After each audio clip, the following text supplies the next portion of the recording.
Yeah, thank you very much. Merci beaucoup. Je pense que nous avons très bien entamé cette conférence avant la pause café avec la définition des critères pour les experts judiciaires. Je vais vous donner quelques indications. On nous a demandé si il était possible d'avoir les PowerPoint après la conférence, celles qui sont projetées aujourd'hui à l'écran. Est-ce qu'elles seront disponibles en ligne sur le site? Et oui, elles seront mises en ligne. Donc, une autre question qui a été posée, ou un autre bonjour. Nous n'avons pas encore dit bonjour à nos amis au fond de la salle. Merci, bonjour à vous. Corinne et Aude-Valérie, donc en cabine aujourd'hui pour vous.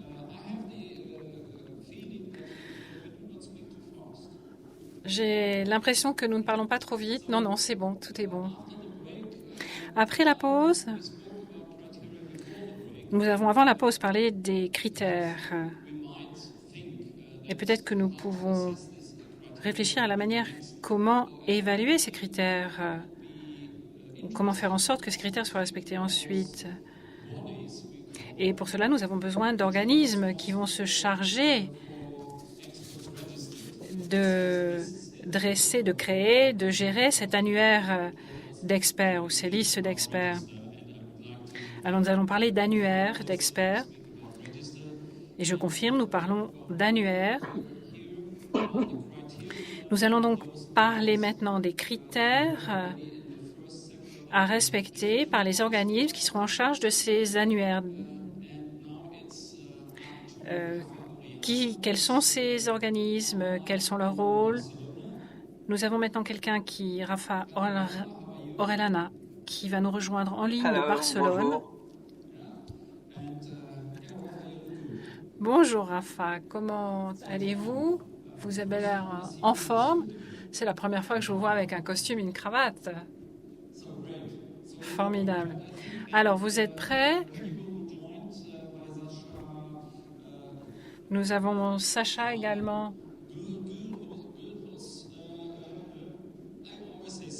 Sacha Dalen-Gulius des Pays-Bas. Donc, moi, je l'appelle toujours Sacha. J'attends avec impatience donc d'entendre votre exposé. C'est Raphaël, donc qui va commencer. That's it. I'll start. Thank you. Bonjour, je ferai mon intervention en français puisque c'est la langue dans laquelle je suis plus souple et plus tranquille. Donc je ferai comme ça et j'espère que la traduction, l'interprétation soit OK et vous comprenez tout ce que je dis parce que c'est vrai que je parle français. Rafa, there's no translation, so we need to. I don't know what we need to do. You have to go to channel 2, I think. Oh. Channel 2 is French. Yes, channel 2. No? They can't so hear him. we have a problem that the interpreters cannot hear what you're saying, Rafa. Just give us a second. Okay. Okay, can you speak again, Rafa? Yes. Hello. I'm Rafa Orellana, and I don't know if the translation is. Yeah, will tell us a little bit about the weather in Barcelona today. It's a great weather. Okay, so that means the temperature. Temperature in Barcelona? Now, I think it's almost 22 degrees. Okay. Well, you should have come to Cologne then. It's really nice out. Vous auriez dû venir à Cologne, il fait vraiment beau. Yes. Nous entendons maintenant Rafa en I cabine. hope you are enjoying your stay in Cologne. En tout cas, j'espère que vous appréciez votre séjour à Cologne. Bon, c'était bien de vous entendre. Et maintenant, vous pouvez commencer avec votre présentation parce que maintenant, les interprètes vous entendent en cabine. Okay. Et pour ceux qui n'entendent pas et qui ne comprennent pas le français, prenez des écouteurs pour vous brancher sur le canal anglais. Bonjour tout le monde je vais faire, comme je disais avant, mon intervention en français puisque c'est la langue que je parle mieux que mon anglais. Donc je vais faire comme ça. En premier lieu, je ne peux pas commencer mon intervention sans remercier tous les organismes qui sont engagés dans cet intéressant projet. Le EEI, Euroexpert et même la Haute Cour régionale de Cologne où se tient la conférence de consensus de cette, comme je dis, intéressant projet.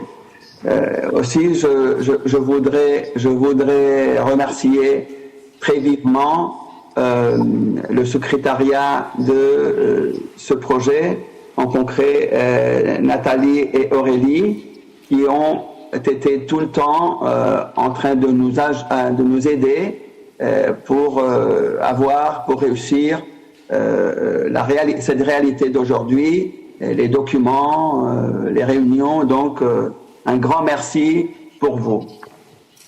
Donc, je commence, comme cette slide dit, notre travail consiste à définir les conditions, les critères, les normes que doivent respecter, avoir les organismes chargés des registres d'experts. Quel est leur rôle et quel est leur contenu, quoi. Alors, nous, les axes sur lesquels on a travaillé sont ceux qui apparaissent maintenant dans cette slide-là. Comme vous avez vu, il y avait la question de what, c'était ce qu'on va faire. Who, c'est qu'est-ce qu'on va faire, et le what, cette boîte rose qui est à droite, standards to be met by bodies in charge of experts, the electors, c'est ce que les autres groupes, le 1 et le 3, ont fait. Comme je disais avant, nous avons eu 3 axes principaux dans nos débats. Ce sont la présentation de l'organisme en débattant leur fonction et la composition, c'est-à-dire les personnes qui doivent être les responsables ou les membres de cet organisme. Et en deuxième lieu, le contrôle de cet organisme, quels sont les mécanismes pour le contrôler, et le résultat de la création de cet organisme, c'est-à-dire les registres. On ne peut pas parler de liste, je suis d'accord, donc on va parler de registres, qui sont ceux qui vont être créés par l'organisme dont on va parler dans ce deuxième groupe. Alors, là, il faut dire que c'est évident qu'un organisme de ce type qui établit les critères pour pour les registres d'experts, doit se baser sur les grands principes du procès judiciaire, c'est-à-dire le droit à un procès équitable, garantir les droits fondamentaux et surtout la protection des justiciables et la bonne administration de justice, garantir évidemment la qualité de la justice, et surtout aussi, quant à la tâche des experts, garantir la libre circulation de services ainsi que la libre prestation de services pour les experts, c'est-à-dire la libre circulation de pouvoir s'établir là où on veut. Et à ce sujet, il faut parler de l'arrêt Peñarroja, qui déjà au 17 mars 2011 arrêt de la tribunal de justice européen qui a établi peut-être l'élément initial qui a donné lieu à ce projet-là, d'établir des listes d'experts, des registres d'experts avec des normes et en essayant d'harmoniser tout ce qui existe ou qui peuvent exister dans la géographie européenne. Pour la suivante slide, s'il vous plaît.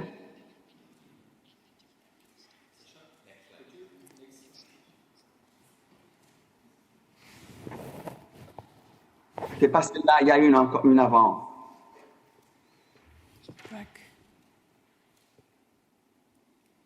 Bon, et la suivante. This one is not there. It's not there. I think there is one before this one. The one that talk about results. It's not there. Il semble manquer une page qui parle de résultats. Well, no problem. Pas de problème. Il y avait une slide avant de celle-ci à laquelle je devais faire référence qui parle des résultats, des conclusions que le groupe de travail, à qui aussi je remercie par sa tâche et son engagement, nous avons fait, nous avons vu, nous avons débattu et donc on a arrivé après la recherche et l'étude des différents questionnaires et de la réalité de chaque pays de l'Union européenne, on a arrivé à certaines conclusions que je vous indique. En premier lieu, on a vu qu'il existe des différentes règles de fonctionnement des organismes chargés des registres d'experts dans les pays membres de l'Union européenne qui ont répondu à l'enquête. Ça veut dire que on a vu que dans les pays où il y a des registres, où il y a des organismes qui gèrent ces registres, il y a vraiment des différentes règles de fonctionnement. Donc, il ne nous a pas été possible de déduire la procédure la plus commune pour la création de ces organismes chargés des registres d'experts dans les différents pays européens. Il y a une autre conclusion, la troisième, qui nous indique que certains pays de l'Union européenne n'ont pas d'organisme chargé des registres d'experts. Donc déjà, c'est une conclusion importante pour nous. Mais dans les pays où il existe des organismes chargés des registres d'experts, certains d'entre eux ont une réglementation très stricte, très spécifique de leur fonctionnement, tandis que d'autres pays ont une réglementation de ces organismes plus basique, plus générale et pas si spécifique. Donc, on a deux types de réglementation pour ces organismes-là. Donc, avec cette division entre une réglementation des organismes plus stricts et une autre de plus basique, de plus générale, on a vu que les pays qui disposent d'une réglementation la plus intense, la plus spécifique, sont ceux qui ont une nomination d'experts de la part du juge, directement par les tribunaux. Cependant, les pays qui ont une réglementation plus générale sont ceux qui ont aussi la possibilité et acceptent la désignation des experts des parties, par exemple en Espagne, où je peux déjà vous dire que la plupart des experts qui interviennent dans la cour sont des experts des partis. Il n'y a presque aucune désignation d'experts des tribunaux, excepté de l'aide juridictionnelle, etc. Mais la plupart des experts sont des partis, comme dans les pays anglo-saxons, États-Unis et Grande-Bretagne. Et au contraire, les pays qui n'ont pas, comme j'ai dit, une priorité dans des experts désignés par les tribunaux, par la cour, par le juge, là, c'est où la réglementation est plus laxe, plus générale, ne pas si spécifique. Une autre conclusion est que les organismes chargés des listes peuvent provenir de l'administration publique, mais aussi, comme ça se passe par exemple aux Pays-Bas, des entités privées. Et cet organisme-là, la conclusion sur les membres est que l'organisme, la composition de cet organisme-là est normalement constituée par membres du pouvoir judiciaire, des hauts fonctionnaires ou des représentants d'organismes publics qui ont une relation avec la justice, par exemple le ministère de la Justice. Aussi, on a vu qu'il y a toujours un contrôle des décisions prises par l'organisme responsable des registres d'experts. Le système de demande d'inscription sur les registres d'experts par le candidat est également différent dans les pays de l'Union européenne.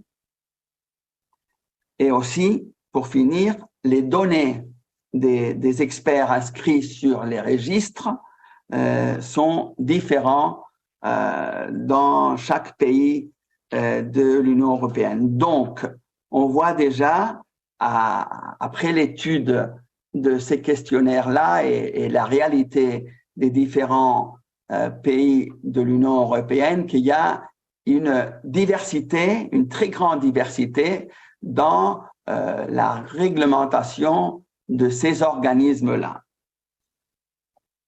Et maintenant, je passe la parole à Sacha qui va vous expliquer la présentation de l'organisme, la partie numéro 1 de notre travail. Sacha, si tu veux.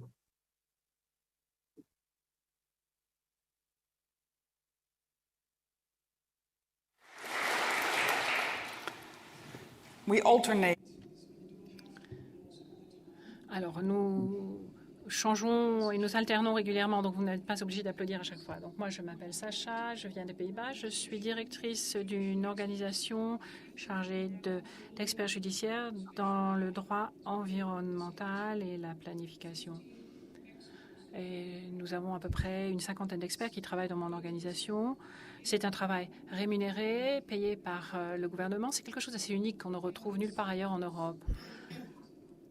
Ce sont des experts qui travaillent et qui sont au service des juges. Les juges n'ont pas à payer. Merci, Rafa. Donc, pour cette introduction, je reprends et je poursuis. Alors, à commencer par les fonctions de cette organisation, de ce corps, avec deux aspects à prendre en considération. Tout d'abord, l'organisation même, le fonctionnement de l'organisation. Est-ce qu'elle est réglementée? Est-ce qu'il y a des statuts, des règles fixes, précises? Et puis, quelque chose dont nous avons discuté également, comment fonctionne le fonctionnement même de l'organisation? Est-ce que cela a aussi fait l'objet d'une analyse? Et la composition, les différentes tâches à accomplir, quelles sont les tâches, les missions couvertes par cet organisme? Comment définir et rendre un avis sur l'éligibilité ou la nomination, la possibilité d'inscrire un expert dans votre annuaire? Donc, il y a différents rôles, différents types d'expertise. Est-ce qu'on a besoin aussi de définir de différents types d'expertise pour gérer une telle organisation? Ça peut être un toute petite organisation ou quelque chose de beaucoup plus important. Donc, nous sommes aussi constitués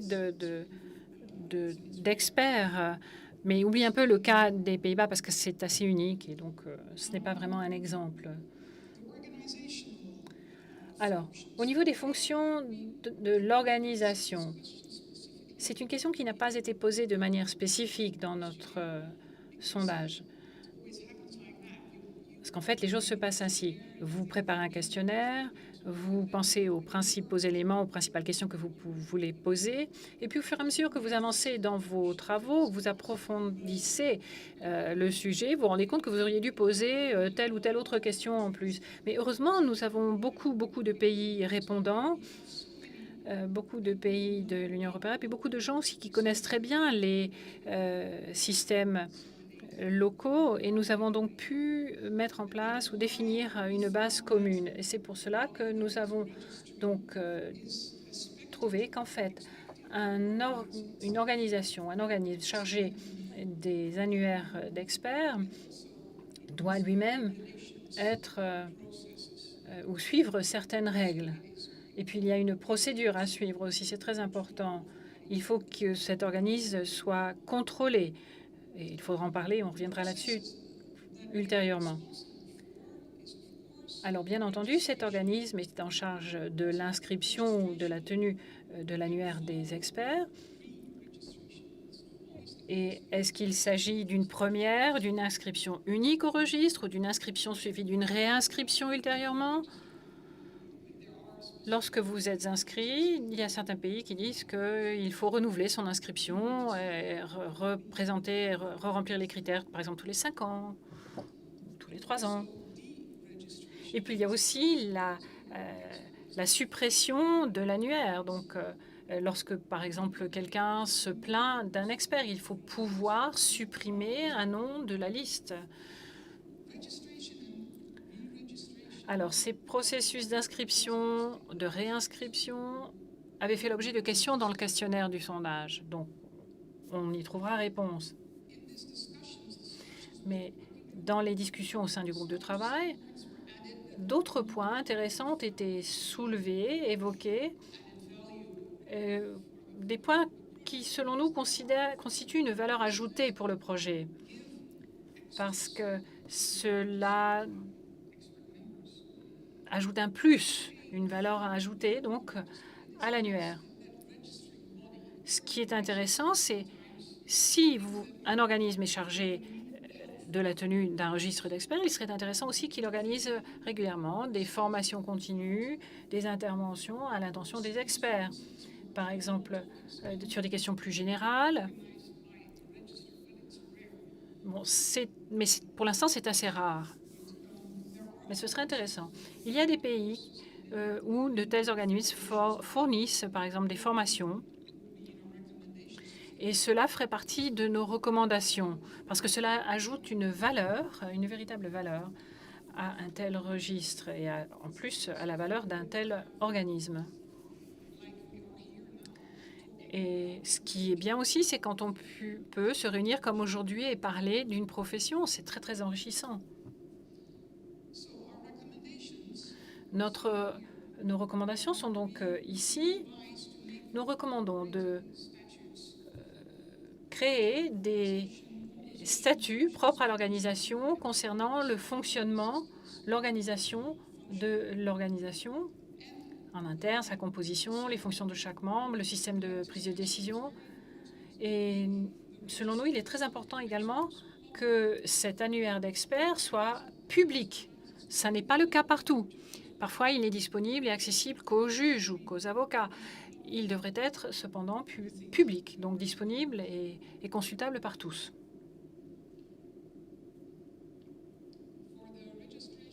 En ce qui concerne les procédures d'inscription, de désinscription, de réinscription d'experts dans cet annuaire, nous recommandons la chose suivante. La vérification d'un candidat doit répondre à certains critères qui sont fixés en amont et puis avoir une procédure bien définie pour des contrôles réguliers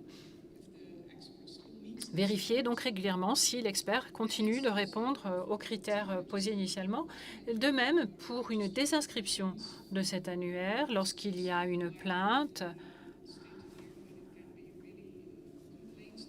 cela se produit. Ce n'est pas précisé ici, mais parfois ça va jusqu'au procès. Donc, il faut prévoir une procédure équitable, juste, pour gérer ce genre de cas de figure. Voilà en tout cas ce que nous recommandons pour la désinscription. Et comme je disais, nous promouvons également les rencontres et les échanges entre experts, des rencontres entre professionnels en fait, pour qu'ils échangent leurs connaissances, leurs expériences. Alors, encore une fois, ceci n'était pas posé dans le questionnaire, donc vous ne trouverez pas ces réponses ou ces propositions dans le questionnaire. Et il y a un autre point, j'aimerais demander à Rafa s'il souhaite l'aborder à la fin de l'exposé, parce que c'est aussi quelque chose qui concerne et qui a été... Nous avons une discussion après cette présentation, alors peut-être que je vais sauter le dernier point et nous allons passer à la page suivante. Et nous en discuterons. Bon, voilà, on a déjà sauté la page suivante, donc je poursuis. Alors, la composition de l'organisme est aussi quelque chose dont je vais vous parler, moi. Alors, nous avons ce corps, cette organisation, cet organisme. D'où vient-il? D'où viennent les membres? Alors, de qui doit constituer cet organisme? Eh bien, tout d'abord, nous avons les personnes physiques, les membres physiques. Alors, nous pensons qu'on pourrait choisir, ça pourrait être des juges, des experts même, des avocats, des universitaires. D'autres professions pourraient être représentées aussi. Des procureurs, excusez-moi d'appeler les procureurs les autres, mais en fait, des employés de chambres d'agriculture, des architectes, des représentants d'autres métiers, d'autres professions. Ce ne sont que des exemples ici. Et en fait, peut-être que vous pouvez penser à d'autres professions. Là, nous avons simplement pris les professions les plus courantes qui nous sont venues à l'esprit en premier. Mais il peut y avoir également des représentants d'institutions, par exemple d'une commission qui va examiner les experts pour accréditer ces experts, en fait, ces experts.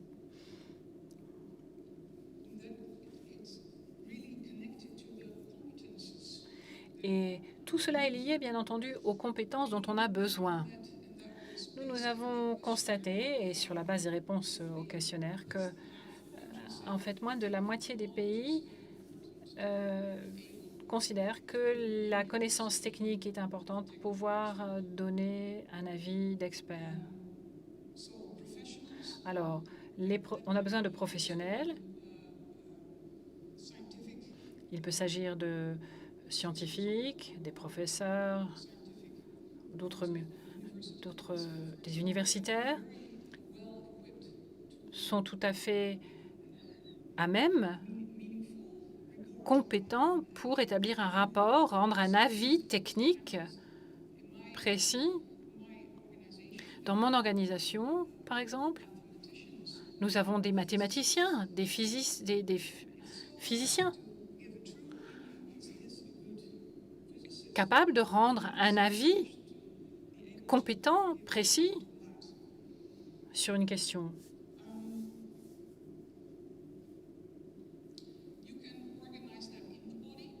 Donc, ceci peut être organisé par l'organisme même ou en dehors de l'organisme, c'est-à-dire qu'on peut faire appel à quelqu'un.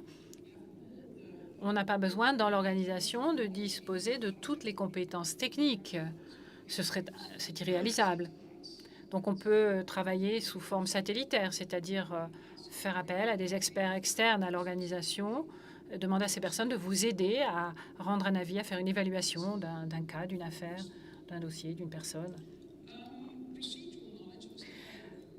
Maintenant, en ce qui concerne le savoir-faire procédural, ces connaissances de la procédure judiciaire, eh bien, là aussi, moins de la moitié a considéré qu'il était important de disposer de telles connaissances, qu'en fait, celle-ci est garantie par les membres ou les personnes qui gèrent l'organisme et qui savent ce que l'on attend, ce dont on a besoin en termes de connaissances procédurales. Comment préparer un rapport, que faut-il savoir pour parler à un juge, quelles sont les compétences requises pour s'adresser et répondre à une demande d'un juge. Donc ceci est donc vérifié par les membres qui gèrent l'organisme, qui s'occupent de l'organisme et qui vont vérifier les compétences des experts en la matière. Et nous avons donc sur cette base préparé une recommandation. Alors, pour les membres physiques, il peut s'agir de magistrats en exercice avec donc une fonction juridictionnelle. Ça peut être extrêmement utile, par exemple des représentants du ministère public, des avocats. Nous recommandons d'avoir des représentants de ces professions dans l'organe, les membres qui vont donc gérer cette organisation en charge des annuaires. Et puis, au niveau institutionnel, on a besoin de représentants d'organisations spécialisées, d'organisations sectorielles, donc des associations, etc., qui, elles, ont des connaissances poussées, pointues, du champ d'activité dont on a besoin pour le rapport d'expertise. Put to the end.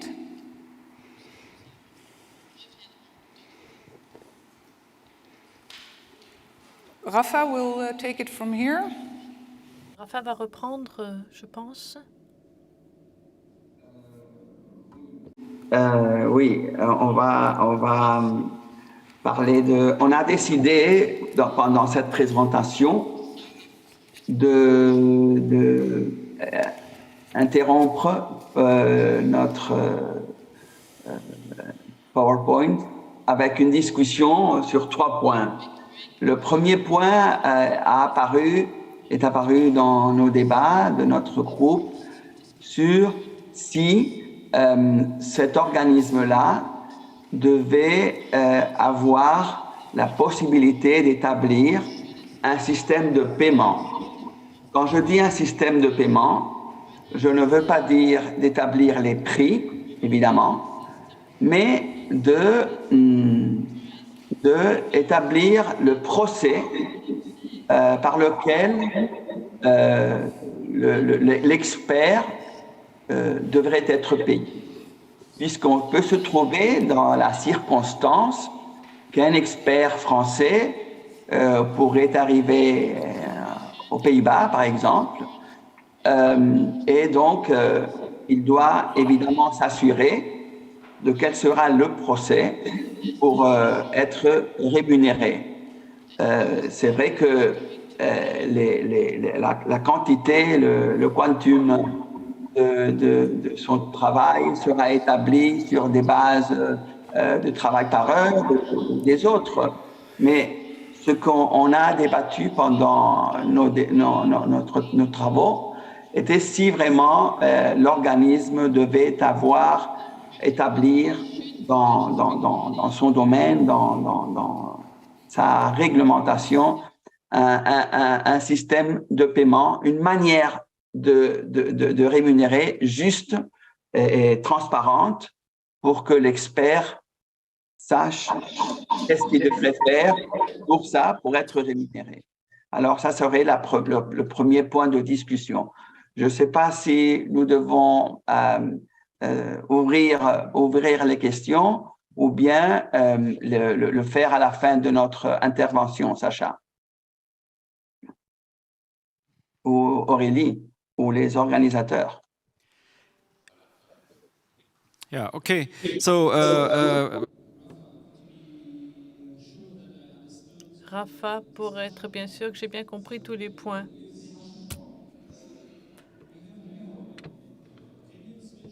Some kind of mic. Il faut couper le micro. Couper le micro, Rafa, sinon ça va pas du tout le faire. Ou alors il faut qu'on ait également un autre micro. C'est peut-être Aurélie qui a encore le micro, non? J'essaie de comprendre pourquoi nous avons donc cet écho. Donc, le premier point de question. Donc, réduire cela à juste à des aspects transfrontaliers ou est-ce que c'est correct? Par exemple, si quelqu'un est un expert français est désigné pour aller en Espagne, faire une expertise en Espagne, est-ce que l'organisme d'inscription l'aiderait à savoir comment payer? Est-ce que ça, c'était le point que vous vouliez discuter? C'est-à-dire pas l'aider, mais établir un système de paiement pour que l'expert qui peut-être ne connaît pas la procédure dans ce pays sache comment être payé, quoi. Comment être payé. Okay. Comment être rémunéré. Alors, peut-être on se demandait dans notre groupe si l'organisme devait établir un système, le procès pour être remboursé, pour être payé. Well, do you think was your group of the opinion most of the people? Est-ce que vous pensez véritablement dans le groupe de travail que c'est le travail de cet organisme d'enregistrement ou de gestion du registre?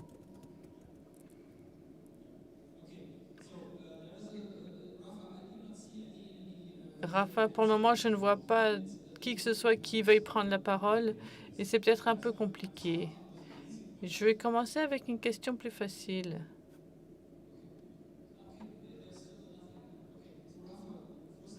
Et Rafa, j'ai entendu qu'il y a encore un certain nombre de points à présenter.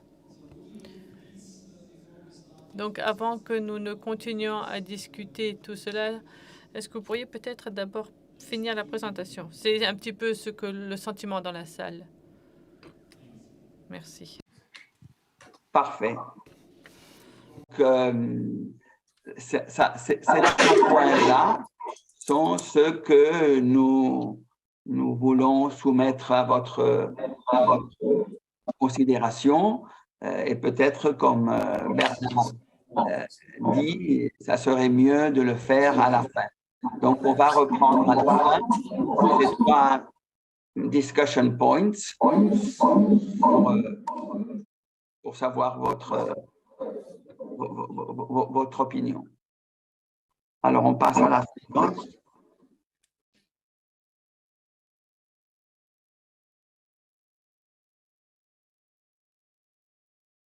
On va à la suivante slide, s'il vous plaît.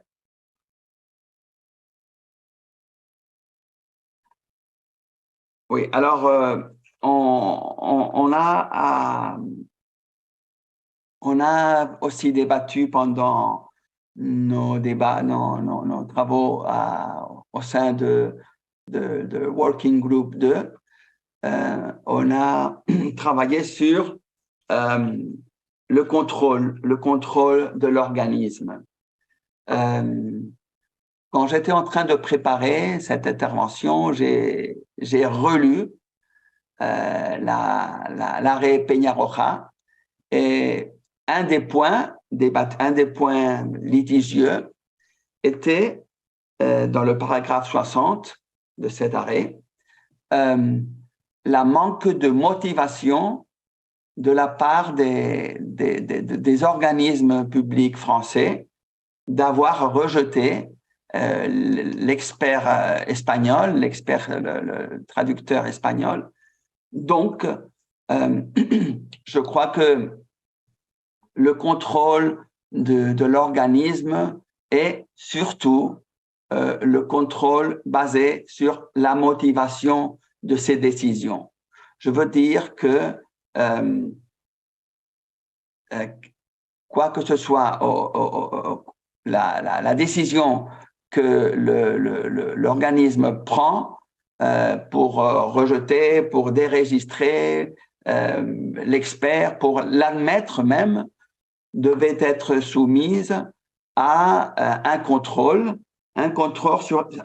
sur la base d'un recours, un appel à des organismes ou bien publics ou bien judiciaires c'est vrai, c'est clair que toute décision prise par une administration publique doit être d'accord avec un procès équitable, soumise à appel. Donc, il n'y a pas question de douter sur ça. Mais alors, on se demandait qui devait être le responsable de contrôler les décisions de cet organisme qui gère les registres d'experts. Et on a vu que, d'accord avec les questionnaires et la réalité des différents pays de l'Union européenne, le ministère de la Justice était en grand nombre l'administration publique qui faisait le contrôle de ces décisions et aussi les présidents des cours d'appel dans le cas de la Pologne.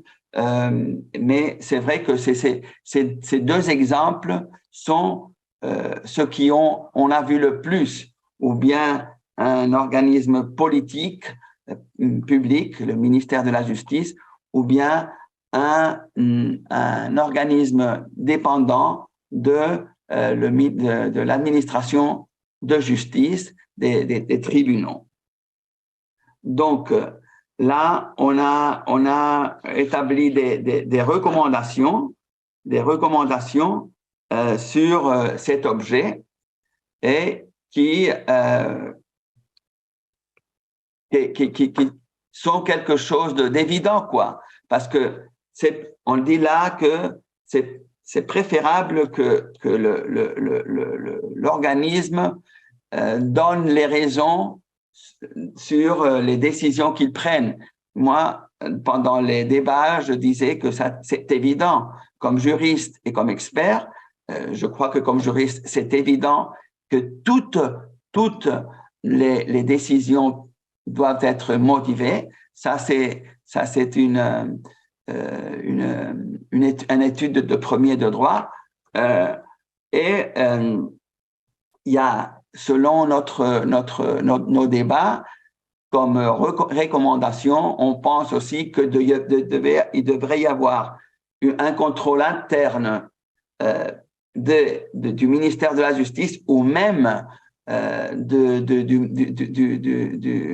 l'organisme qui peut faire une réforme de ces décisions, même internes, mais la décision interne aussi peut arriver du ministère de la Justice et évidemment un contrôle externe des tribunaux de justice dans la spécificité de chaque pays, puisque dans les débats aussi, il est apparu, on a vu les différents systèmes de lutter contre les décisions des pouvoirs publics, quoi. Il y a des tribunaux contentieux, des tribunaux administratifs. Donc, sur la base de cette variété de cours, on devrait adapter la plainte à la réalité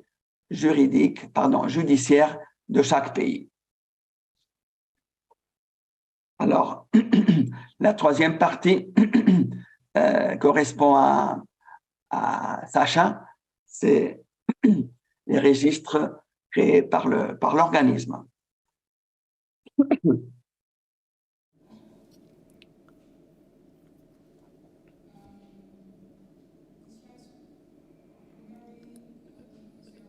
Sur cette diapo, c'est de savoir donc est-ce qu'il y a un registre, plusieurs registres, et cela dépend beaucoup d'un État membre à l'autre.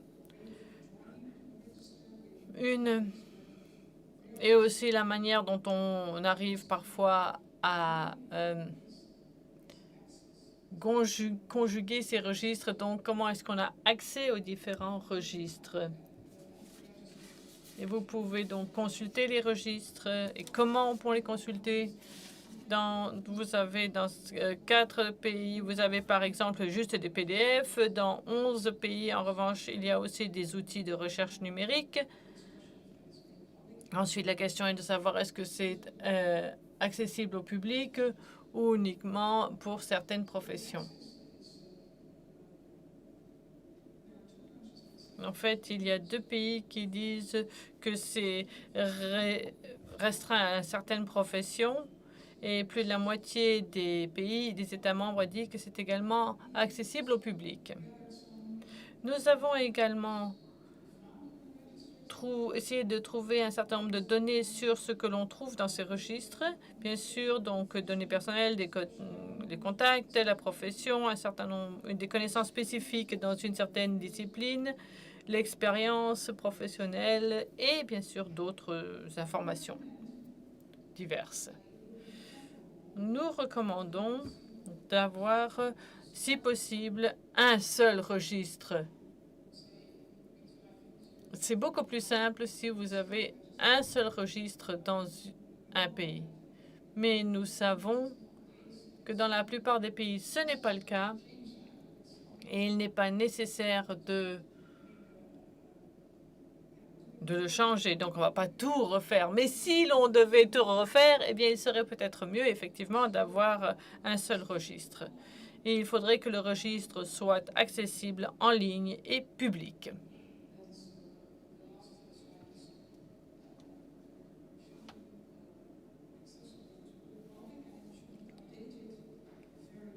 Et bien sûr, le registre doit être donc accessible à tous et surtout mis à jour très régulièrement. Ensuite, nous avons quelques informations, ce que nous appelons donc la valeur ajoutée. Donc, Raphaël va peut-être là nous en dire à nouveau davantage sur cette diapo. Je vais commencer par augmenter la transparence. Si vous avez un registre qui est bien géré, eh bien, vous savez que ça permet d'augmenter la communication et la transparence. Rafa? Oui, comme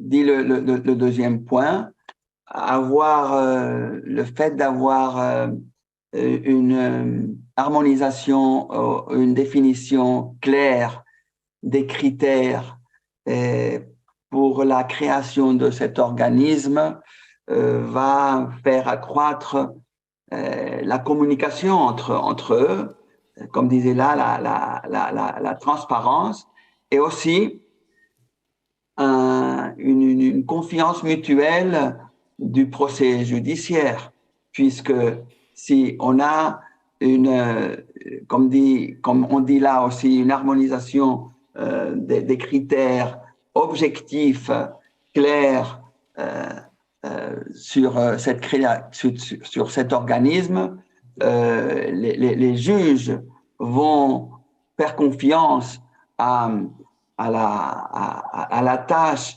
des experts qui sont dans ces listes, puisque ils auront accepté des critères où ils appartiendront à une organisation prestigiée. Donc, je crois que c'est aussi très intéressant. Et ça ajoute une valeur à la tâche qu'on a fait pour la création de ces organismes.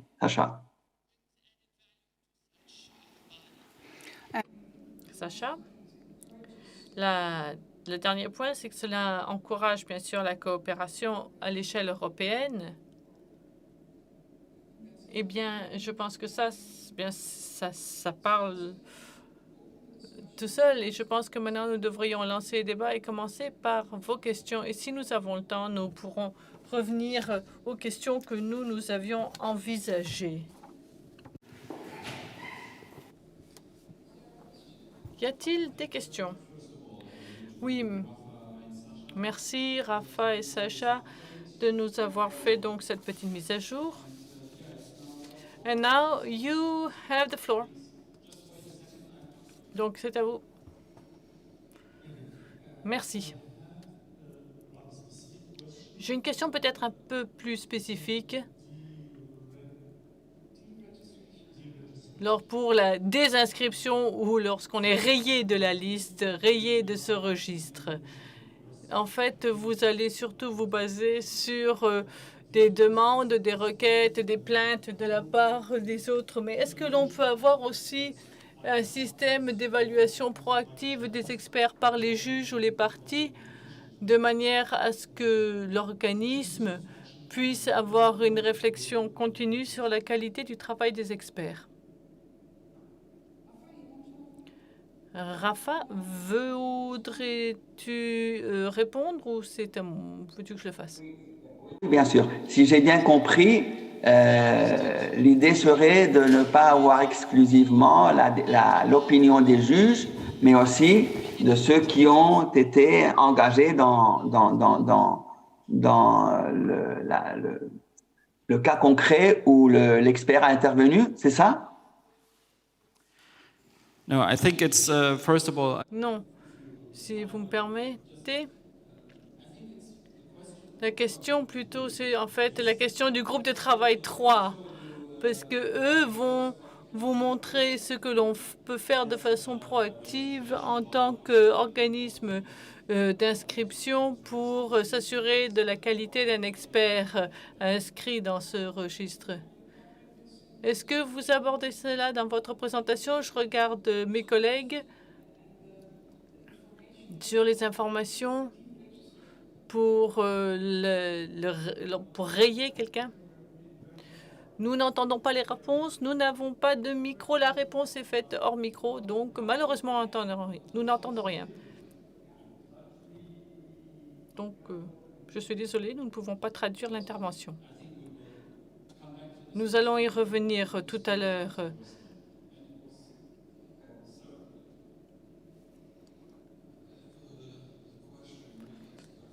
C'est une question pour nous en tant qu'experts.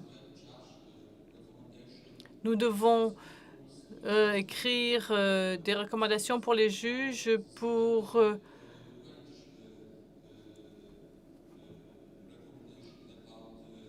et des recommandations, par exemple, sur les systèmes de rémunération et de paiement des experts. Qui recevra ces recommandations? Est-ce que c'est la Commission européenne ou... Alors, par exemple, est-ce que l'on peut trouver là des outils de recherche? Je crois qu'il y a 3 aspects là dans votre question. D'une part, nous parlons là ici en fait de ces organismes d'inscription de leurs fonctions.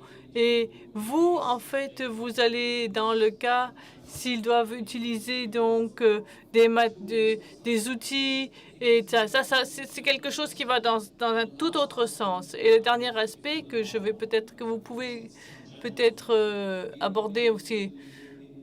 Effectivement, nous présentons cela à l'Union européenne parce que ce sont des recommandations qui sont soutenues et c'est l'Union européenne qui aussi nous encourage à lui formuler des recommandations. Effectivement, nous allons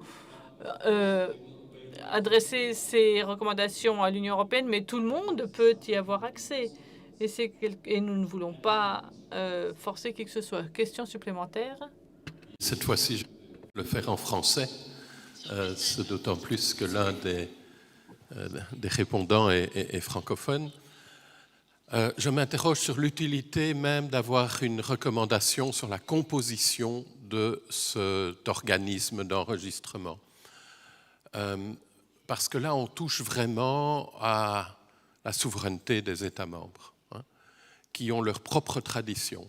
Et dans beaucoup d'autres cas, dans d'autres cas où il y a des directives européennes qui imposent de créer un organisme de supervision bancaire, par exemple, qui imposent de créer un organisme de supervision des contrôleurs légaux des comptes, etc.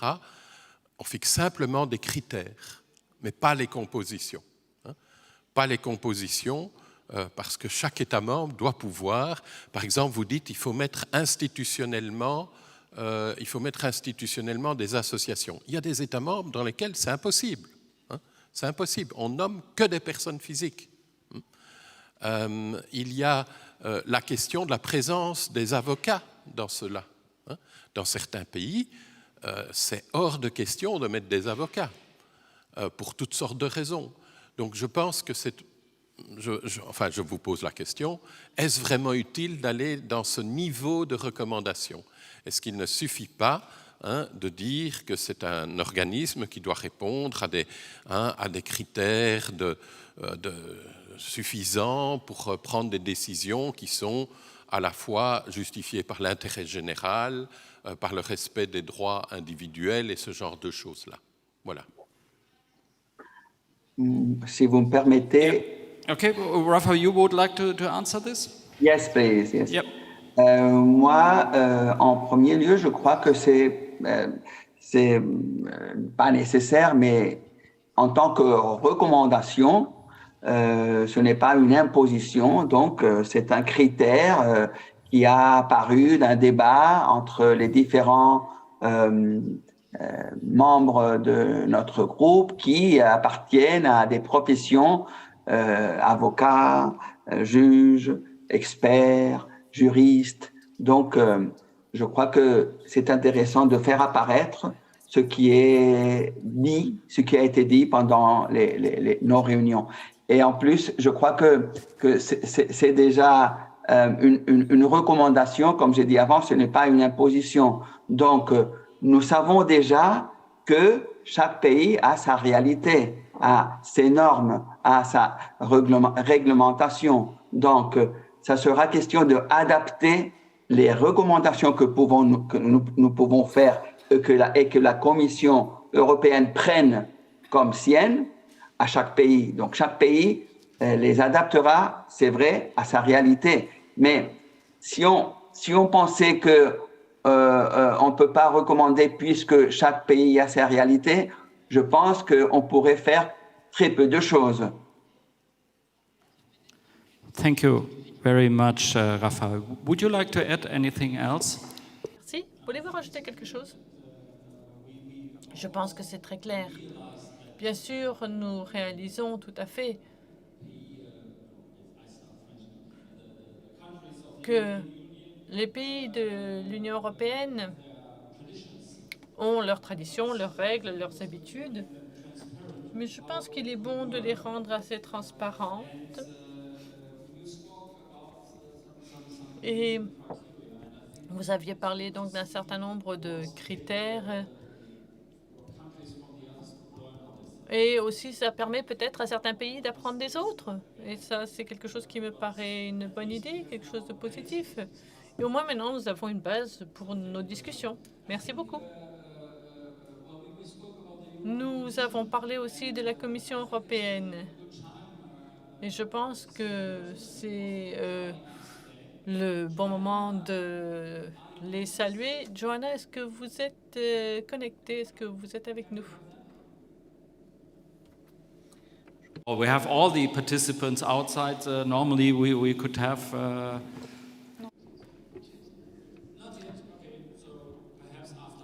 Elle n'est pas encore connectée, donc peut-être après le déjeuner, aucun problème. Est-ce qu'il y a d'autres questions sur le sujet? Sinon, eh bien, je renvoie la question donc à notre intervenante. Vous avez parlé du public. Moi, j'ai été surpris de voir que quelques pays seulement ont dit que la liste ou l'annuaire n'était pas ouvert au public.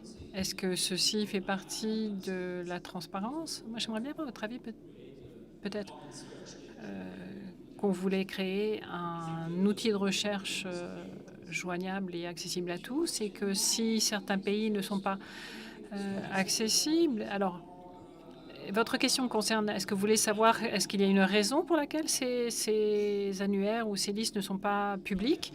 Non, je ne sais pas pourquoi. Mais le groupe pense que c'est vraiment mieux. Il n'y a aucune objection donc contre la publication ou la mise à disposition du public de ces listes ou de ces annuaires. Non, aucune. Alors, il y a quelque chose qui a déjà été soulevé aussi dans les questions. Moi, je trouve très intéressant d'inclure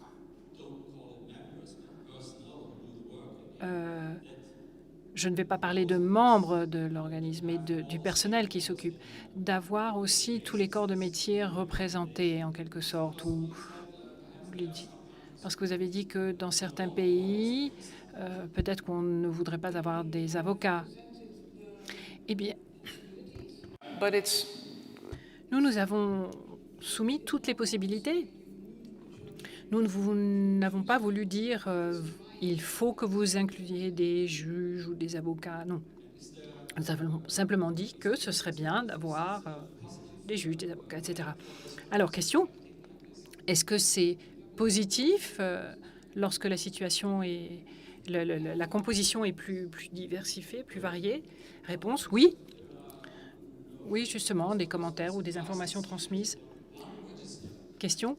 Alors, il semble, la proposition du groupe, c'est d'avoir un annuaire pour le pays. Nous en avons plusieurs, des annuaires régionaux, etc. Donc, on est encore loin de cet annuaire unique. Et est-ce que l'inscription, alors, ou l'accréditation pour figurer sur un tel annuaire, est-elle centralisée? Réponse. Nous avons apporté une réponse qui fait que ce que nous proposons soit géré par une seule et même instance. C'est-à-dire, si vous avez différents annuaires avec différents critères, différentes procédures, etc., ça complique les choses. Donc, d'un point de vue purement pratique, c'est tout simplement plus facile d'avoir un seul annuaire géré par un seul organisme et par une seule instance. Mais c'est uniquement pour des questions pratiques, mais nous n'avons pas approfondi la question. Rafa?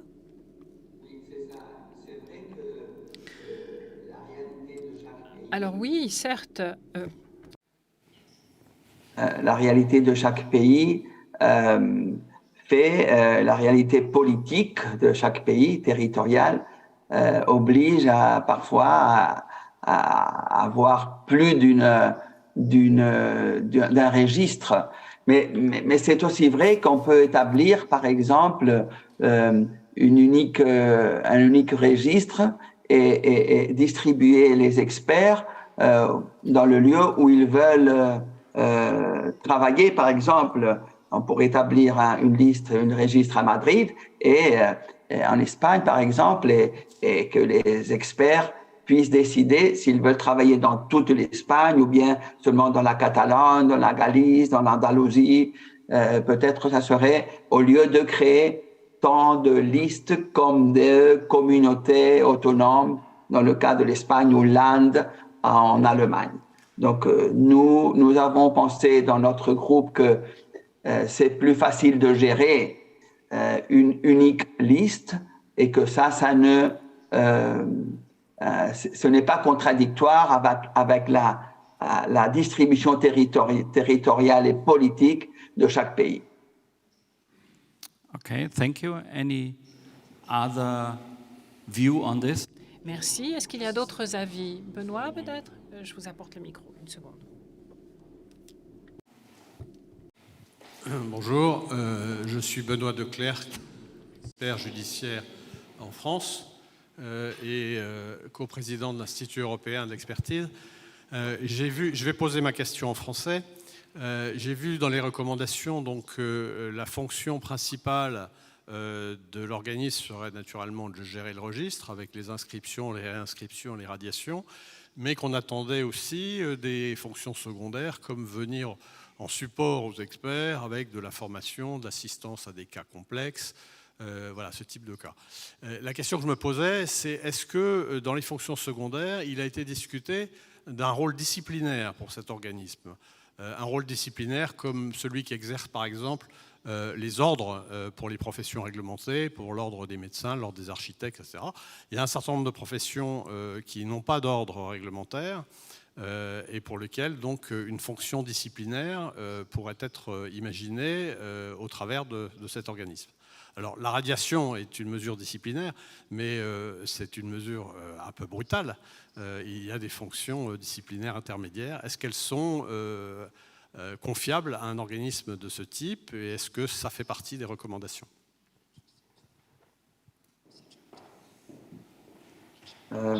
Thank you. Rafa or Sasha? tous les deux, si vous... Vous répondez l'un après l'autre, Rafa ou Sacha. Qui commence?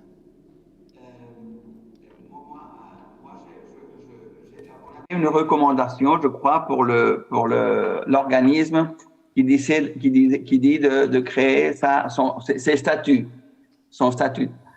Donc, je crois que dans ces statuts de l'organisme, ils peuvent établir, et ça a été un sujet débattu pendant nos travaux, d'établir un procès transparent avec le contradictoire de la personne qui peut recevoir une sanction. Eh bien, oui, on a débattu ce sujet-là, et peut-être ça serait dans la recommandation de créer un statut de l'organisme où là, il décide dans une réglementation inférieure de son statut de créer un régime disciplinaire et établir le type de sanction à part de la radiation de l'organisme par cet expert. Oui, on pouvait le prévoir, mais ça serait dans les statuts de cet organisme-là, selon mon point de vue. Je ne sais pas, Sacha, si tu veux dire quelque chose en plus. Thank you. Well, thank you very much. Okay. Merci beaucoup. Excusez-moi, Jean-Raymond, je pensais que vous alliez nous dire qu'il fallait partir en pause déjeuner, mais vous allez avoir le micro dans un instant. Du coup, je vais prendre la parole aussi en français. Je trouve que le fait d'inscrire quelqu'un sur un registre en fonction de ses qualifications professionnelles et de certains autres critères est quelque chose de tout à fait différent que de prendre une sanction disciplinaire parce qu'il n'a pas fait son boulot correctement.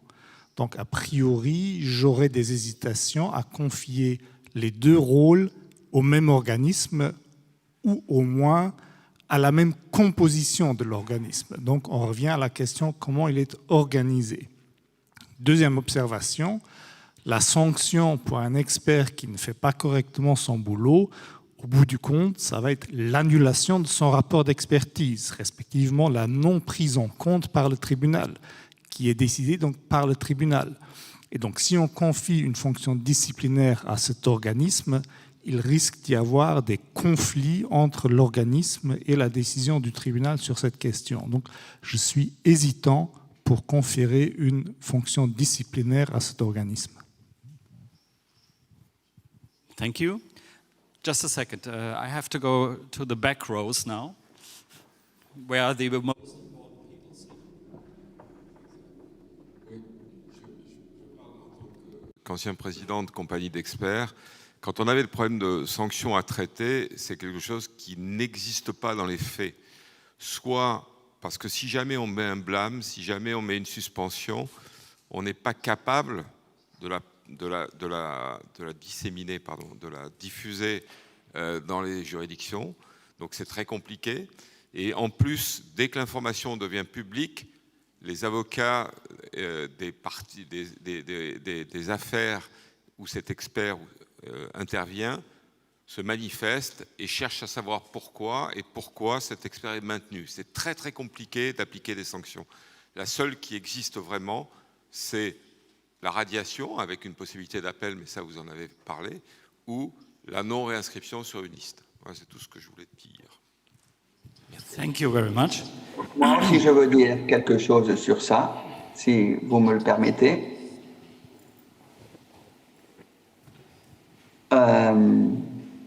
Je crois que nous, dans nos travaux, on n'a pas dit d'établir un régime de sanctions qui soit les mêmes membres de l'organisme qui décident. J'étais en train de penser maintenant que quand un contentieux sur la tâche d'un expert se produit, les membres de l'organisme, par exemple, pourraient décider de créer un tiers, d'envoyer le dossier à un tiers ou à un groupe externe qui décide sur la réalité de la mauvaise tâche faite par l'expert. Donc, chaque statut de l'organisme peut décider quel sera le procès disciplinaire à établir si ça a été décidé d'établir une intensité de sanctions à part de la radiation.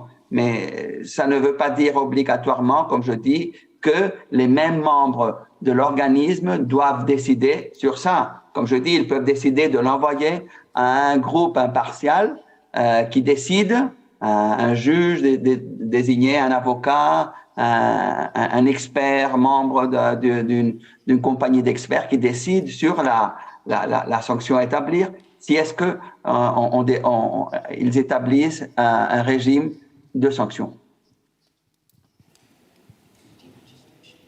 I would like to add that there should be a good distinction. Peut-être qu'il faut faire la distinction entre les mesures disciplinaires sur un expert judiciaire des mesures disciplinaires vis-à-vis de la procédure judiciaire à respecter par l'expert. Donc l'une concerne le fond, l'autre concerne la forme. Donc, par exemple, un expert peut ne pas avoir respecté les règles de la procédure judiciaire. Alors, est-ce que c'est... Donc ici, cet organisme en charge de l'annuaire devrait peut-être plutôt se concentrer sur le comportement procédural de l'expert et statuer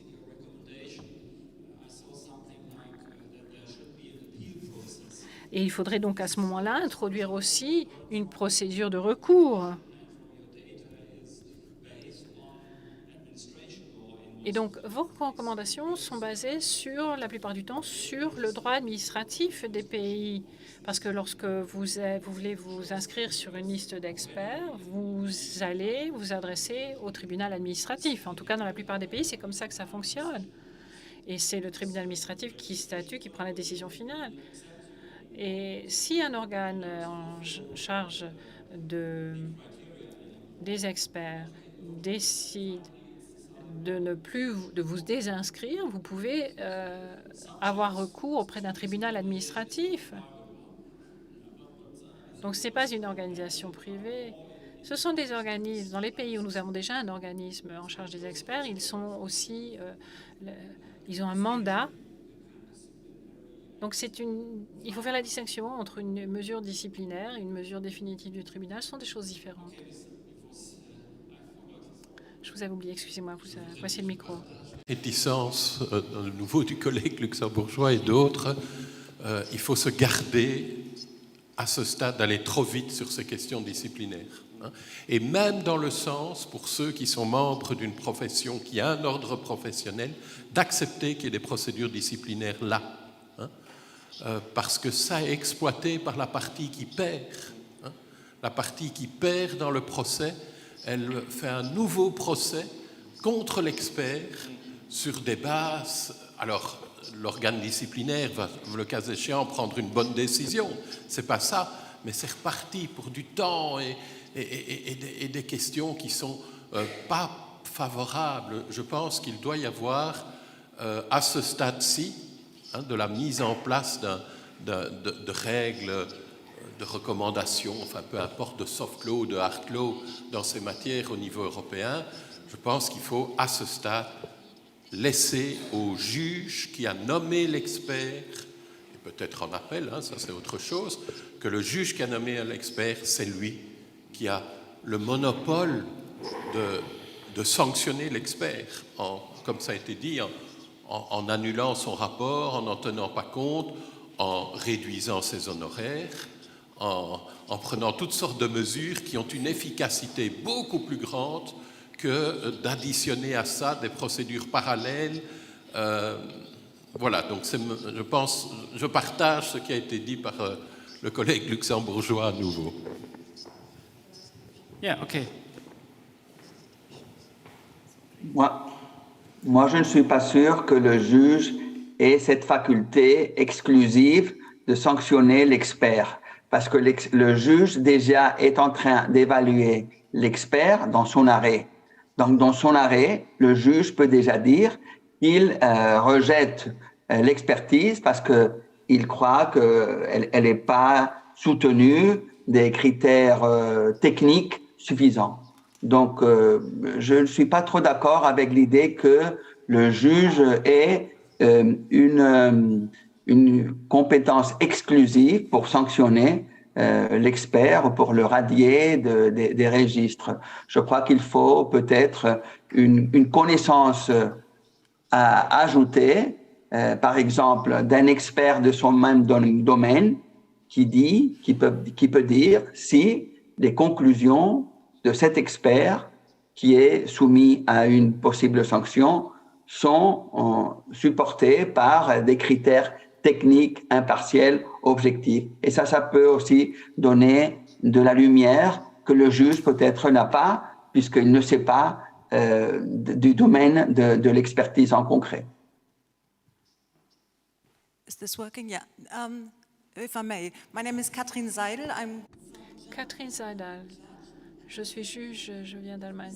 Je crois qu'ici, il y a un malentendu. On parle de deux choses différentes. D'un côté, on parle de l'inscription dans l'annuaire, et l'autre, on parle de la désinscription et donc de l'appel possible d'un expert lorsqu'il est désinscrit ou il est radié d'une liste ou d'un annuaire. En fait, il ne faut pas que l'on puisse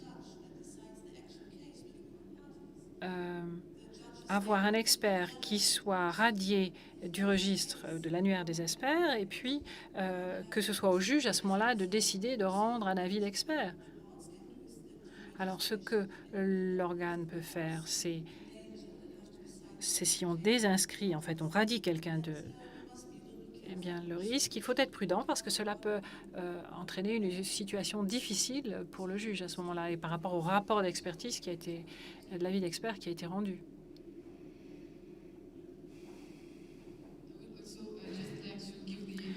J'aimerais aussi représenter l'avis des parties en tant qu'avocate. Lorsque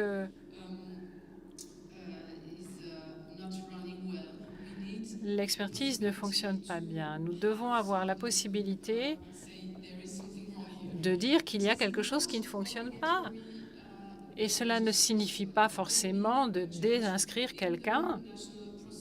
Dans la plupart des pays, nous avons des procédures à l'échelle nationale et c'est comme ça que ça se passe. Il faut avoir cette possibilité, donc pas forcément au niveau ou au sein de l'organisme chargé de la gestion de l'annuaire, mais de pouvoir signaler au cours de la procédure auprès du tribunal que quelque chose ne va pas. Merci. Moi, je viens de Sermi et j'ai une question.